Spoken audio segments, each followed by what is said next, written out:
You ask Tiger to solve.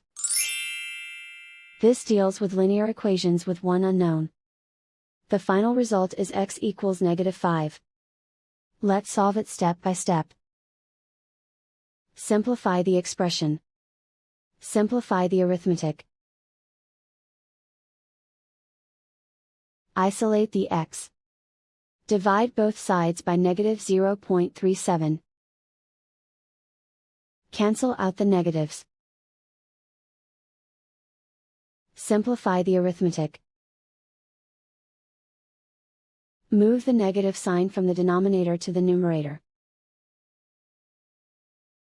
Simplify the arithmetic. And so the final result is x equals -5.